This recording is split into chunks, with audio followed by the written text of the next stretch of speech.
Atos capítulo 3, do versículo 1 ao versículo 11, tem uma belíssima história.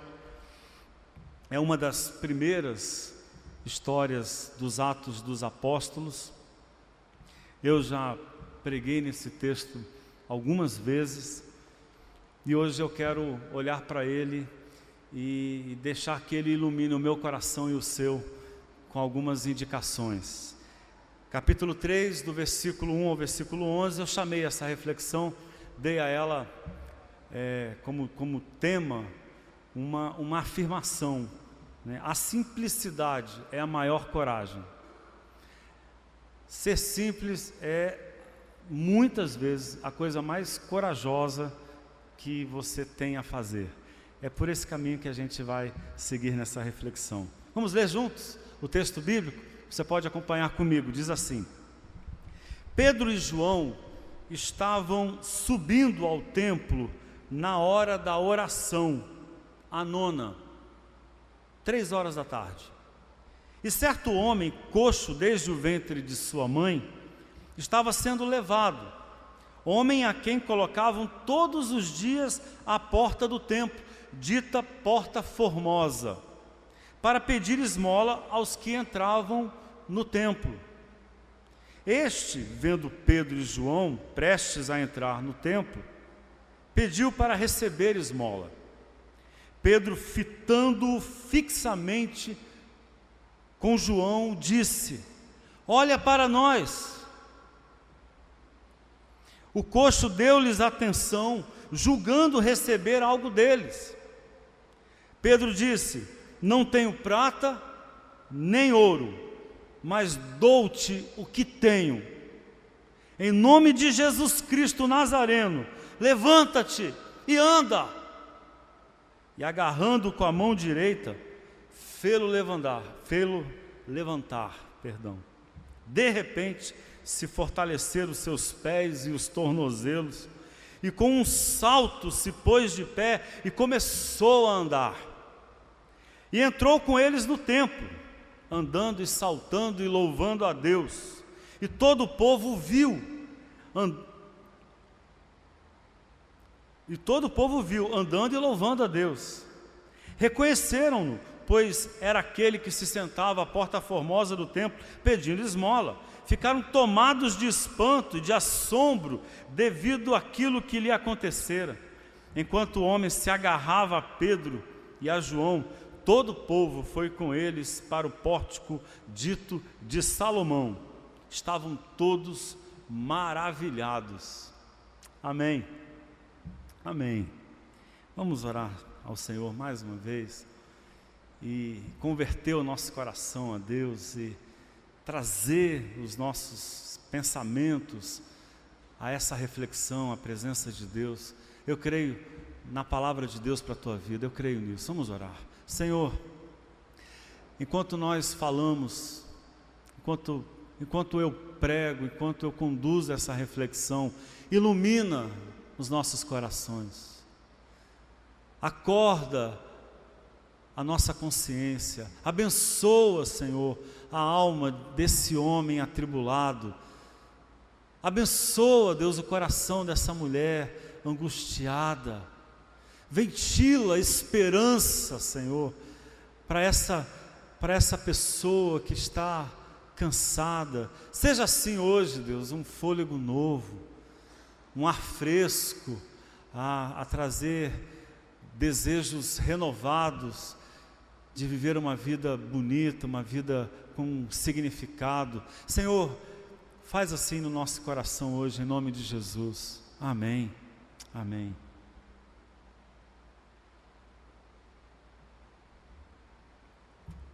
Há algumas semanas aconteceu um episódio que maltratou muito o meu coração.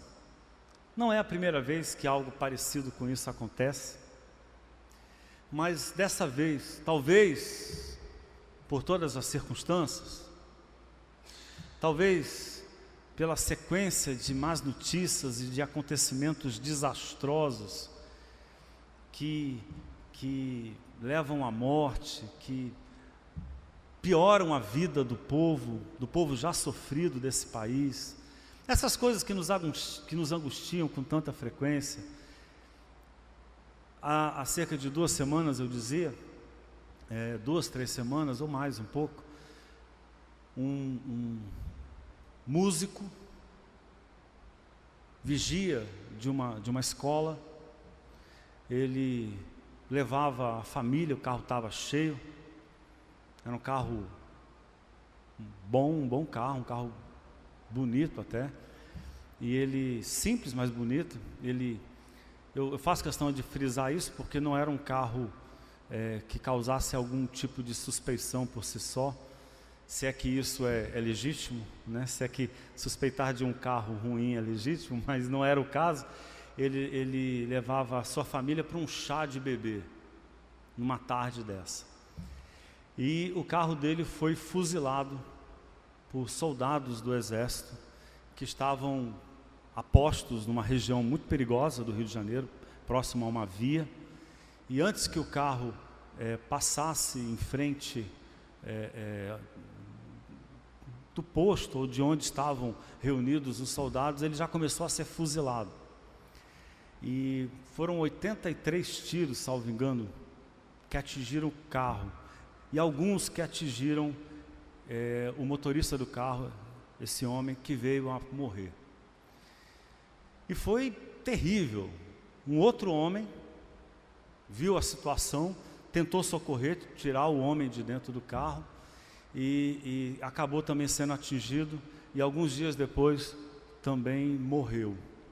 E quando eu ouvi essa história, né, uma nuvem escura, sabe, veio sobre mim, uma sensação de impotência, uma sensação de que não há nada a fazer, ou que tudo que a gente possa fazer parece ser muito pouco diante da gravidade disso, porque eles alegaram, os soldados, que confundiram o carro dele com o carro de um bandido, mas isso cria um monte de outras perguntas que eu nem sei se são melhores ou piores, né? Então houve ali um julgamento sumário e a condenação de um provável bandido à morte, aos olhos de todos, né? Esse crime aconteceu, provavelmente seja mais um dos crimes movidos ou justificados pelo racismo estrutural que a gente tem no país, em que a cor do negro é confundida com alguém que é suspeito, né? Não importa. Esses soldados, eu também não quero condená-los simplesmente, mas o que os move, a orientação que está por trás deles, o que tornou essa tragédia, né, algo possível, é horrível, é horroroso, e a gente fica com a sensação de que não há no que acreditar, né? Que quanto mais a gente se esforça e fala e sonha e acredita, parece que as chances são muito pequenas, que o tamanho do desafio para vivermos em um mundo melhor, mais seguro, mais justo, um mundo que não mate por racismo, que não mate porque aquela pessoa é pobre e está exposta, né, com mais frequência à violência, parece que isso é algo tão difícil. O pensador, o filósofo italiano chamado Antonio Negri, ele vem escrevendo e desenvolvendo um pensamento assustador, em que ele fala, e ele não fala do Brasil necessariamente, ele é um pensador italiano, fala de outros ambientes, no ambiente da Europa. Ele fala de uma nova guerra, que começa a deixar de ser uma guerra de estados, né, entre estados, de um estado contra o outro, de uma nação contra a outra, e passa a ser uma guerra do estado contra a população, com políticas públicas que vão asfixiando aqueles que já sofrem. A pessoa já sofre, ela luta contra o empobrecimento, luta contra uma vida precária e difícil, e tem a sensação de que o Estado, ele piora as suas condições de vida, com políticas públicas. E eu olho para essa história de Pedro e João, e eu não quero esquecer que o desafio deles se parece muito com o nosso. Porque olha o que acabaram de acontecer com eles. Eles viram Jesus sendo assassinado em uma aliança terrível. Talvez a pior combinação de forças para o mal que possa existir seja a que existiu e assassinou Jesus, que é o poder do Estado que se une com o poder religioso, e que foi o que aconteceu, em que os líderes religiosos do tempo, fizeram um movimento, se combinaram com Pilatos e levaram à morte Jesus. Eles estão vivendo diante disso. E quem era esse Jesus para ter sido assassinado? Alguém que ameaçou interesses do templo, interesses dos líderes religiosos. Ele era alguém que tratava com graça, com amor, com atenção, que dava dignidade a quem não tinha dignidade. Era alguém que a maior acusação contra ele era que ele dava atenção às prostitutas, aquelas que eram execradas, aquelas mulheres execradas pela vida que tinham, e delas toda uma sociedade tinha desistido. Ele comia com publicanos, que era uma outra categoria maldita no meio do povo, e ele era visto comendo com os publicanos. Ele se deixava tocar pelos leprosos, e tocava os leprosos, que era outro grupo de malditos. Ele tinha um comportamento que fazia os poderosos do tempo se sentirem ameaçados, e aí eles se combinam com o poder imperial, com a máquina de poder do Estado, e esmagam Jesus, da maneira mais banal e mais fácil. Se você ler a história, é a sensação que a gente tem, que foi muito fácil prender Jesus. Não deu trabalho, não houve muito escrúpulo, não houve resistência.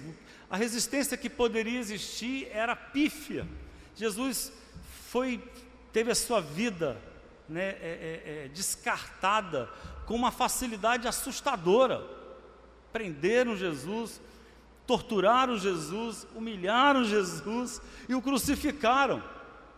Então os discípulos, Pedro e João, vivem depois dessa época. Eles têm um grande sonho, o sonho deles é o de Jesus, mas vivem num contexto cruel, desses que nos dá a sensação de que a gente não vai conseguir, de que é maior do que nós, que o que se tem para fazer é grande demais, que a gente não pode, que a gente não consegue. Mas quando a gente olha para a história de Pedro e João, para essa história em particular, e é aqui que eu quero que nós coloquemos os nossos olhos, nós descobrimos que a opção que Pedro e João fazem é muito simples, é muito modesta. Eles iniciam um processo que vai produzir algo maravilhoso. Se você lê a história de Atos, multidões virão depois disso, muita gente. Eles vão criar uma onda de esperança, eles vão criar um movimento de conversão, de mudança de vida. Uma multidão de mulheres e de homens serão transformados, serão devolvidos à vida, serão resgatados, terão suas histórias restauradas. Eles vão fazer algo maravilhoso, e que talvez nem passe pela cabeça deles aqui. Mas o que eles fazem nesse momento? Nesse instante ainda difícil, o que eles fazem? Eles fazem o que há de mais simples. A história diz para a gente que era a hora da oração. Eles seguem, simplesmente seguem suas vidas. Eles não param, não se deixam paralisar, eles cumprem suas agendas. E a minha ênfase aqui é para dizer o seguinte, que aquilo que a gente pode fazer numa situação como essa, talvez não seja nada mirabolante. E a gente perde o fôlego e a gente se deixa paralisar porque a gente coloca os olhos no tamanho do desafio. Eles fazem diferente.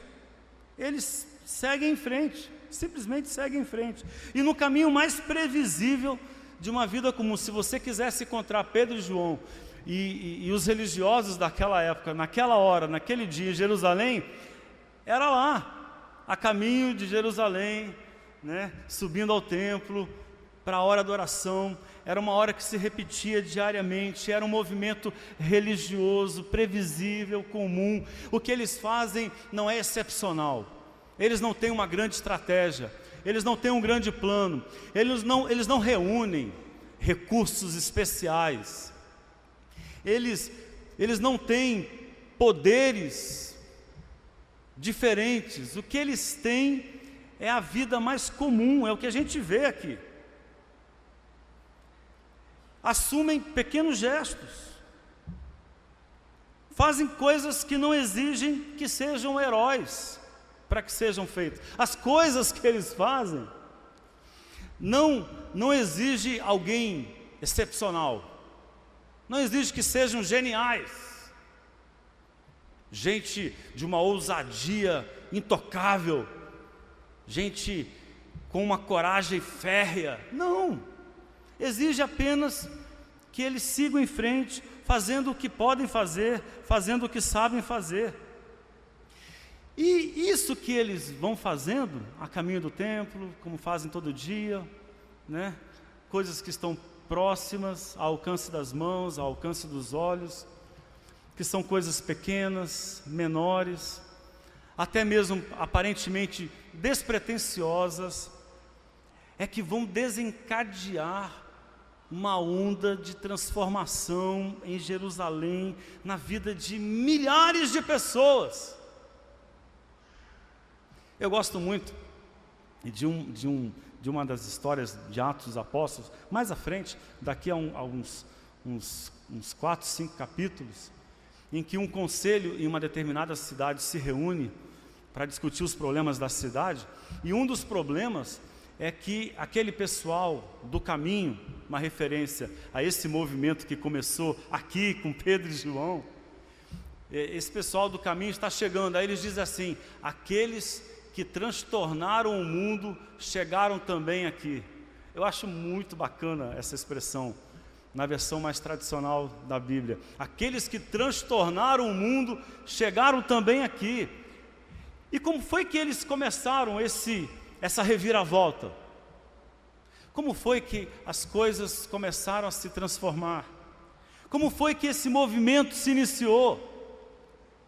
Nos atos mais singelos, que eu e você também podemos fazer. Olhando para essa história, o que eles fizeram ali? Eles não mudaram o mundo. Eles não tomaram o palácio.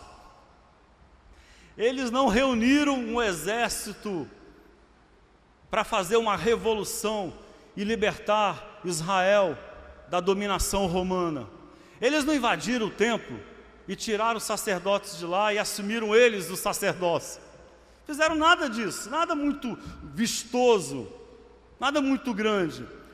O que eles fizeram? Não mudaram o mundo, mas eles mudaram uma vida. E o ato singelo, o ato simples, concreto, aparentemente pequeno, foi a matéria-prima de um movimento que a imaginação não alcança. E é para isso que eu quero chamar a atenção de vocês. Nós também precisamos caminhar como Pedro e João caminharam, aprender com eles. E aí eu gostaria de fazer algumas observações sobre esse caminho simples, mas que exige coragem, que exige a ousadia de fazer as coisas que podem ser feitas.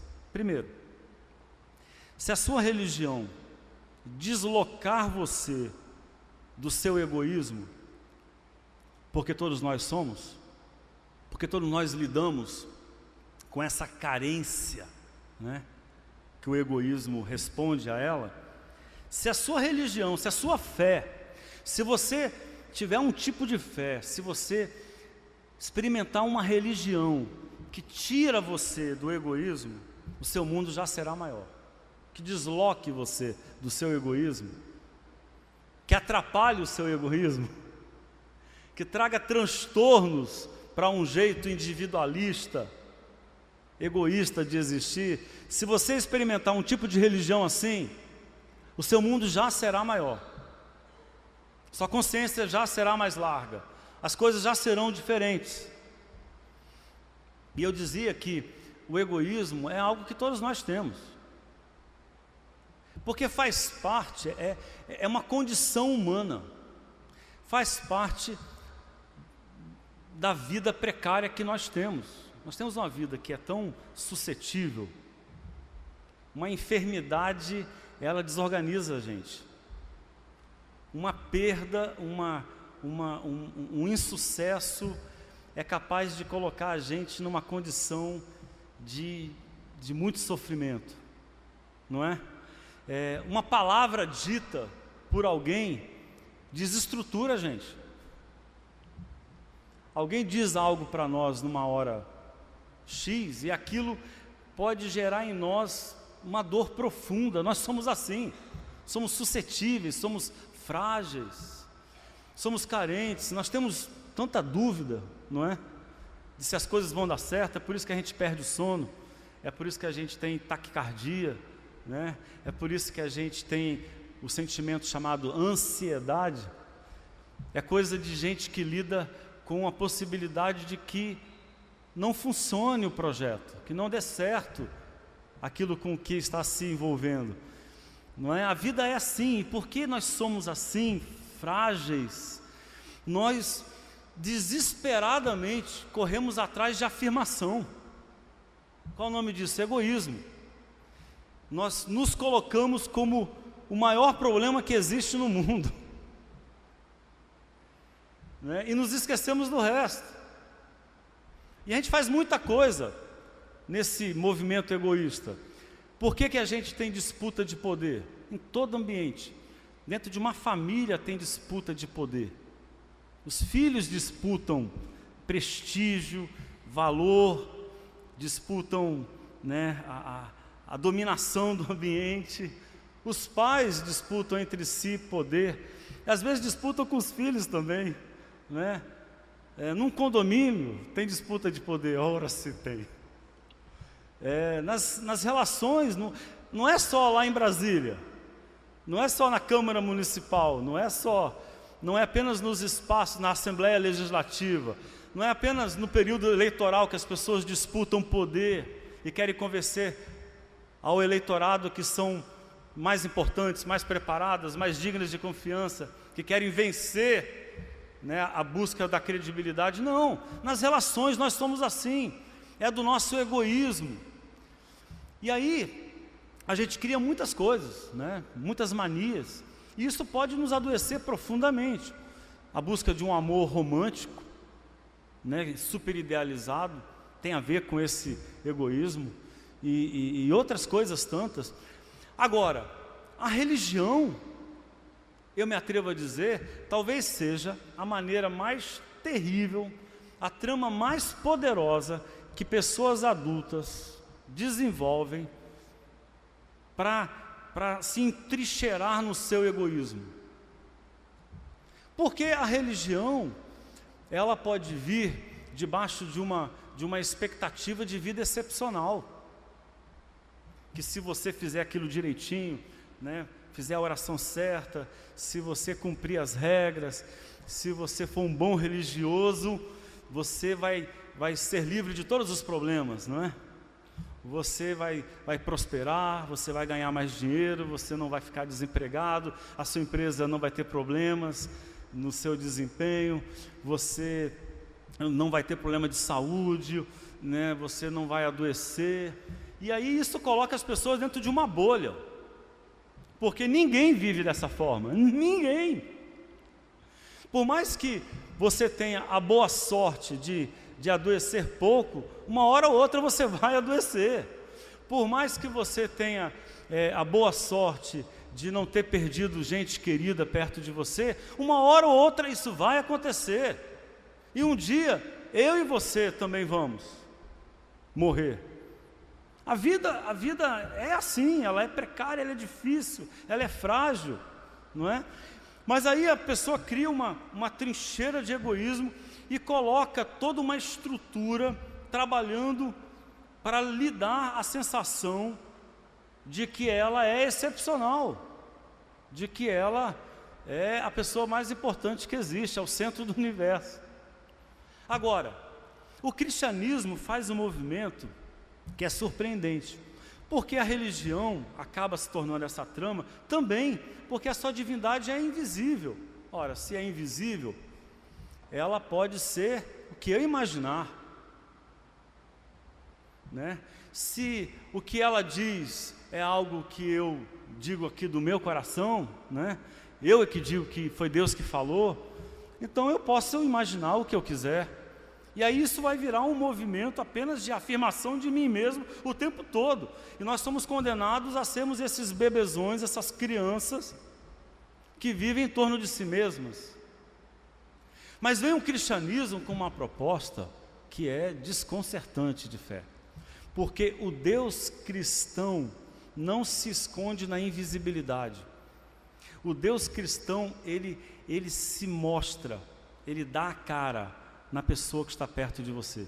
É João que diz para nós: você acredita em Deus, ama, diz que ama a Deus, mas não ama o seu irmão, você está vivendo uma grande mentira, está vivendo uma grande farsa, porque essa é a novidade do cristianismo. A novidade do cristianismo é que se você quiser experimentar Deus, vivenciar Deus intensamente, se você tem sede de Deus, essa sede não vai ser saciada num culto isolado, individualista, olhando para cima. Essa sede só vai ser saciada quando você amar pessoas, quando você perceber o outro. E aí eu diria, é exatamente o movimento de Pedro e João. É um movimento religioso que eles estão fazendo. Estão indo para a oração, como todo mundo sempre fez. Mas eles fazem uma coisa com a religião deles que parece que ninguém mais ali faz, ou que as pessoas esqueceram de fazer. Eles fazem algo na trajetória religiosa deles que é diferente. O movimento religioso deles percebe o outro, e isso faz toda a diferença. E as coisas já são novas. Pode parecer muito simples, mas é o princípio da revolução. Tão simples, perceber o outro, colocar os olhos nele, perceber que tem alguém ali que não pode ser normalizado como parte do cenário. Se desacostumar com aquele que sofre. É um movimento de fé que a trajetória daqueles que vão ao templo não contempla, mas que a fé desenvolvida por Pedro e João percebe. É o que eles fazem, eles percebem o outro antes do templo. A caminho do templo, eles veem o outro, e porque veem o outro, o templo fará mais sentido. Aí eles entram no templo com um movimento que é surpreendente, que é novo, com uma energia, com uma unção, com uma dinâmica que eles só conseguiram ter porque pararam para cuidar de alguém. Eles entram para o templo com uma festa, com um gosto, com uma beleza, com uma graça que eles só conheceram porque a caminho do templo eles perceberam o outro.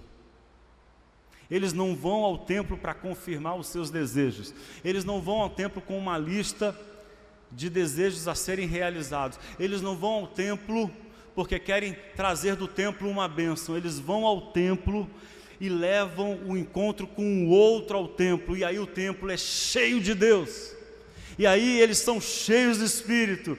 E aí uma dinâmica inusitada acontece. É o que eu e você podemos fazer.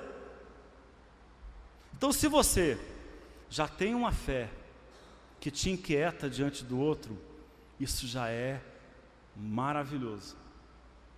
Pode parecer pouco, mas olhando para a história bíblica, é aí que as coisas começam. É assim que a novidade chega. É aí que o culto encontra Deus. É aí que Deus se espalha entre nós, no simples olhar que se desloca do seu próprio caminho para o outro que está à beira do caminho. Segundo, se você transformar alguém desprezado em uma pessoa com quem se importar, o mundo já será diferente. Se você transformar uma pessoa esquecida, que se tornou invisível, de tão difícil que é a sua vida, se você a transformar em alguém com quem se importar, o mundo já terá sido tocado. E aí eu acho o diálogo deles muito significativo. A primeira coisa que Pedro diz para aquele homem é: olha para nós. Porque aquele homem, provavelmente, foi por tanto tempo desprezado, foi por tanto tempo não enxergado como pessoa, foi por tanto tempo não enxergado como alguém a ser amado, cuidado, porque esse é um movimento que a gente faz com muita frequência, isso é algo que a gente faz parte da nossa humanidade, esquecer aquilo que é difícil de resolver, para se poupar a culpa, não é? Para se poupar do aborrecimento, da inquietação que o outro que sofre gera em nós, a gente prefere viver como se não existisse. Mas eles estão lá, passando fome, eles estão lá, sofrendo, eles estão lá sem dignidade, adoecidos, eles estão lá, à beira do caminho, clamando por socorro. E aí a primeira coisa que Pedro faz é: olha para nós. Ele busca esse contato, talvez dizendo para ele assim: veja-se nos nossos olhos, a gente está enxergando você, olha para nós.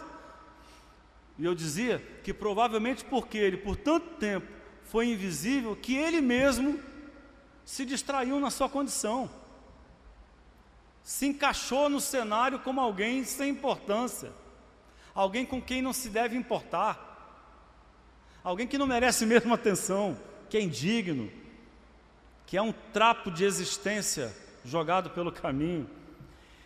E as palavras de Pedro têm essa força. E eu diria que é aqui que começa o milagre na vida desse homem. É aqui que ele começa a ter dignidade. É aqui que a vida dele começa a ser transformada. Quando ele se percebe no olhar do outro, quando ele ganha valor, atenção. É aqui que a cura se inicia. É aqui talvez que uma das vilanias mais terríveis da nossa humanidade seja enfrentada, que é a da indiferença. A gente gosta muito de pensar naquele que age maldosamente, né, que faz o mal contra o outro, mas às vezes a indiferença, a atitude de não ver, de não se incomodar, de não se importar, pode ser a pior das vilanias, porque condena o outro a essa condição perpétua. A nossa indiferença paralisa o outro. E esse homem aqui, eu diria, não é só paralítico por uma enfermidade, que o texto não explica muito sobre ela, mas ele também é paralisado nos afetos. Ele foi congelado à condição de alguém sem valor. E o primeiro movimento de cura de Pedro e João é trazê-lo à importância, trazê-lo aos afetos. Eis aí um desafio e algo que eu e você podemos fazer. Nos importar é o começo. Nos importar é algo que você pode fazer e que exige coragem, porque dá trabalho, né? A simplicidade de se importar com alguém é algo muito trabalhoso. Vai desalojar você, vai tirar você, como se gosta de dizer, né, da zona de conforto. Vai reivindicar mais de você. Talvez por isso a gente opte pela indiferença com tanta frequência. Mas se há um desafio hoje que a gente pode encarar, que está ao alcance das nossas mãos, ou que está ao alcance dos nossos olhos, é se importar com alguém. Ora, não se sabe no que vai dar, que compromissos isso vai gerar em você. Não se sabe. Que tarefas vão ser consequência dessa compaixão, desse ato de se importar com o outro. Não se sabe. Mas isso não importa. O que você pode fazer agora é se deslocar dessa condição e se importar com o outro. E olhar para ele. É um ato de fé. A fé é assim. Ora, a fé não é isso? Uma certeza. O escritor aos Hebreus diz assim, né? Fé é o firme fundamento, é a certeza das coisas que se esperam, mas não se veem. Ora, você não sabe no que vai dar, mas você faz.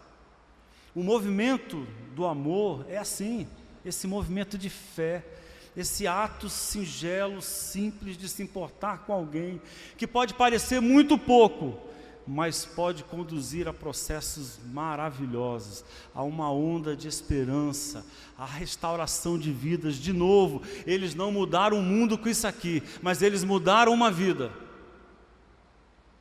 E finalmente, o que faz mais falta é o que você já tem nas mãos. O homem pede esmola, Pedro e João não têm dinheiro, eles não têm. O que esse homem pede, eles não têm. E aí eu acho isso curioso.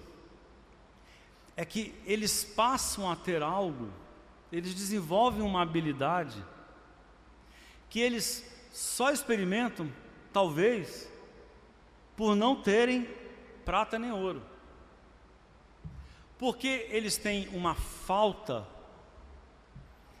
O que eles têm, que pode parecer tão pouco, né?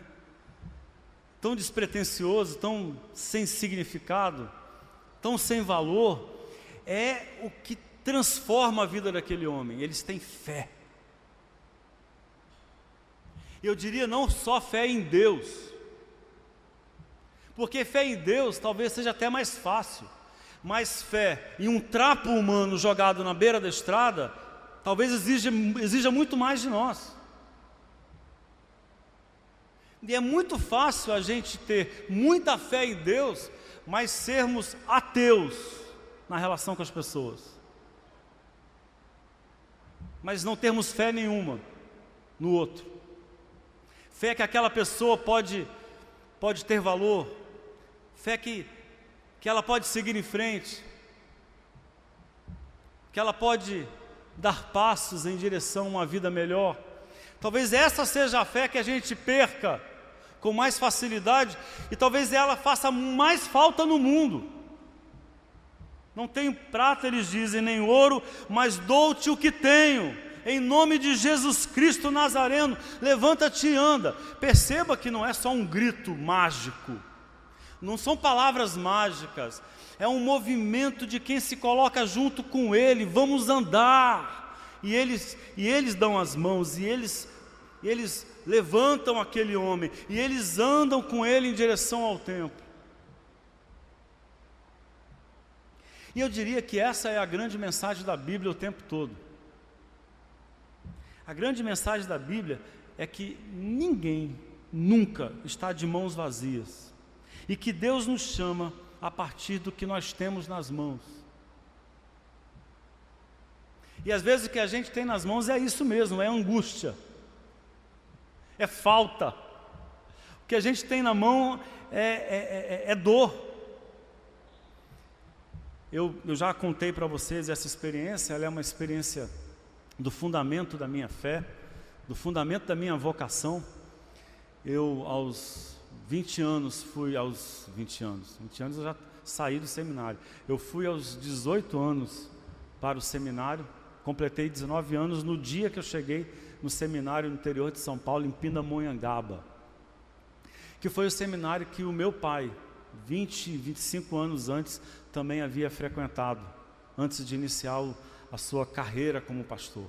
Eu fui para lá para isso, eu queria ser pastor, sonhava com isso, mas carregava em mim dúvidas cruéis, era uma ambiguidade que me consumia, dúvidas cruéis sobre Deus, porque a ideia que eu tinha de Deus, na tradição que eu havia sido criado, ela estava entrando em curto-circuito.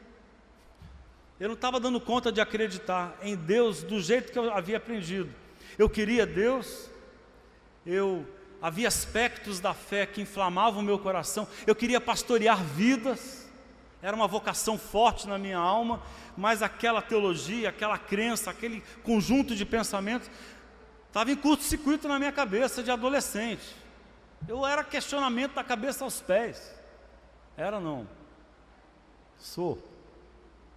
Mas agora um questionamento a serviço de Deus. E ali eu acreditava que a qualquer momento eu resolveria aquelas questões. E quanto mais eu estudava, quanto mais eu pensava, quanto mais eu pesquisava, quanto mais eu lia, e eu busquei de muitas maneiras, mais o sofrimento aumentava, mais eu perdi aquela fé. Mais aquela fé ia embora. Aí eu falei, o que vai acontecer comigo? Eu quero ser pastor, mas estou virando ateu. Aí você fala assim, eu agora rio, gente, mas eu tive febre. Eu fiquei deprimido, eu fiquei em crise, em pânico. Eu usei a expressão, a minha fé estava em curto-circuito. E aí, numa ocasião, as sextas-feiras tinha um evento missionário, e sempre esse evento ele era para promover a vocação. Ali a ideia era experimentar vocação, chamado de Deus ali. Tinha um culto, a gente tinha que ir de terno e gravata, né? Para esse culto era uniforme obrigatório. Eu detestava isso, mas eu fazia, só tinha um terno, e era ele toda sexta-feira. Depois do culto tinha um chá missionário. Aí se fazia apresentações, países, grupos étnicos, grupos sociais que precisavam ser alcançados. A ideia era suscitar a vocação dos jovens, não é? E depois que terminava, a gente comia. A gente gostava muito da comida, porque era diferente do que a gente tinha a semana inteira. Depois da comida, a gente tinha um tempo de oração, e a oração era, Deus fala comigo. E aí eu falei, está na hora de resolver esse negócio, né? Ou eu desço desse trem, ou eu embarco nessa viagem de uma vez. E aquilo estava me deixando em pânico. Eu imaginava, vai ser um escândalo, vai ser terrível, mas é a verdade do meu coração. E aí eu fui para um canto bem afastado para fazer a minha oração, que eu acreditava ia ser a oração mais herege que se faria naquela noite. Acho que foi. Enquanto tinha gente orando pela população indígena, orando pelos povos não alcançados, orando pelos ribeirinhos, né, aqui no Brasil, orando pelas comunidades pobres do Brasil, e eu estava orando pelo meu desespero. E aí eu falei para Deus, Deus, o que eu faço? Porque eu não acredito mais em você. Eu estou falando com você, mas eu não acredito em você. E agora? Né? Então, se há Deus aí, me ajuda. E eu chorei muito, eu chorei um choro de desabafo, um choro amargo, um choro difícil, profundo. Durante alguns minutos eu fiquei com a cara no chão, ajoelhado, chorando. E vieram pensamentos, e eu entendi naquele momento como sendo palavra de Deus, e entendo hoje como sendo palavra de Deus na minha vida. Vieram pensamentos ao meu coração que foram surpreendentes, que eu jamais imaginava, e que se tornaram a minha vocação. E eu pensei assim, Elenay, seu problema não são as suas dúvidas. Deus falando comigo, as suas dúvidas é o que eu quero usar. Eu vou usar as suas dúvidas para abençoar vidas. A sua dúvida é a vocação. E quando aquela palavra veio ao meu coração, sabe quando uma tempestade vai embora? Sabe quando algo que te ameaça vai embora, desaparece, e tem paz no coração e serena a alma, e aí o choro que era amargo e desesperado se tornou um choro de alegria, de paz no coração. Amém. Então eu vou duvidar em paz. Então eu vou fazer esse caminho. Eu não sei onde vai dar, eu não sei quais serão as consequências, mas é meu chamado, é a minha vocação em Cristo Jesus. Essa é a grande mensagem da Bíblia, é o que você tem na mão. Quer ver? Moisés era um pastor no meio do deserto. Deus mostra que o sofrido cajado de tanger o gado pode se tornar uma astuta serpente para libertar seu povo com inteligência e coragem. Davi era um adolescente sem aparência de guerreiro, pastoreando ovelhas. Deus mostra que 5 pedrinhas lisas, tiradas do rio para espantar ameaças, podem derrubar um gigante se lançadas para salvar pessoas. Jeremias falava com a dificuldade de expressão de uma criança. Deus mostra que um coração aquecido pode tornar as palavras poderosas armas de conversão de vidas. Maria Madalena era uma mulher desprezada e questionável por todos, mas ela nos mostra que alguém que não desiste de continuar amando pode descobrir que a morte não tem a última palavra. Pedro oscilava entre a convicção e a covardia. Jesus mostra que um homem rude como uma pedra pode se tornar a pedra sobre a qual Deus constrói sonhos de salvação. Lídia era uma mulher que lutava para sobreviver. Deus mostra que uma mulher tingidora de tecidos pode tecer uma das mais lindas igrejas da Ásia Menor, a igreja de Filipos. Timóteo era um jovem tímido e doente, criado pela mãe e a avó. Deus mostra que o testemunho de 2 mulheres pode forjar um pastor consistente o bastante para curar a trabalhosa igreja de Éfeso. Jesus era o filho de uma gravidez suspeita, criado por um pobre carpinteiro, vindo da discriminada cidade de Nazaré. Mas o profeta Isaías já avisava que o servo cresceu diante de Deus, uma muda mirrada, uma planta atrofiada num campo ressecado. Não havia nada de atraente nele, nada que nos levasse a olhá-lo com atenção. Ele foi desprezado e ignorado, um homem que sofreu, que conheceu a dor por experiência própria. O profeta Isaías diz: bastava olhar para ele e as pessoas se afastavam. Nós olhamos para ele com desprezo, pensamos que era escória, mas o fato é que ele levou nossas doenças, nossas deformidades, tudo que há errado em nós. Eu queria que você ficasse em pé junto comigo para nós orarmos juntos.